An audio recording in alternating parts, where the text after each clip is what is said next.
pabahay na malapit sa lahat, dito ka na kay Planecrest Phase 2. 2 minutes lang to highway, 7 minutes to SM Santo Tomas and SNR Santo Tomas. 5 minutes lang sa lahat ng establishment na nasa likod ng subdivision. For only 5,000 pesos, mapapasayo na ang ganitong bahay.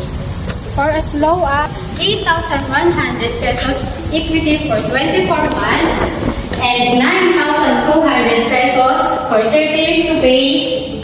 Ito ay may lot area na 40 square meter and may floor area na 46.6 square meter. So provision po siya for parking. This is the house, model house. Ito po ay yung idea na napapagod po siya gagayahin after wali pong actual turnover. So this is the kitchen. And this is the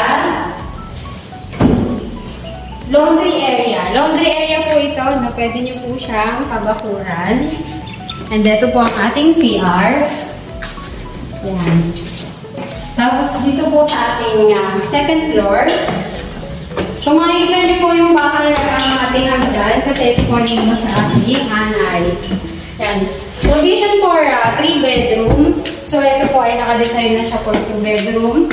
Ang ating po model house. So ito po ay ang master's bedroom. Yan. Ito po yung bedroom 1. And ang ating bedroom 2. So ito po, bedroom 2. And then ito po ang ating bedroom 3. Yan. Para po sa malaking pamilya, pwede po ito sa dalawang anak na lalaki at dalawang anak na babae. Ito rin po ang ating free water and electric connection at ang ating free mobility. Kaya ano pang hinihintay mo? I-message mo na ako.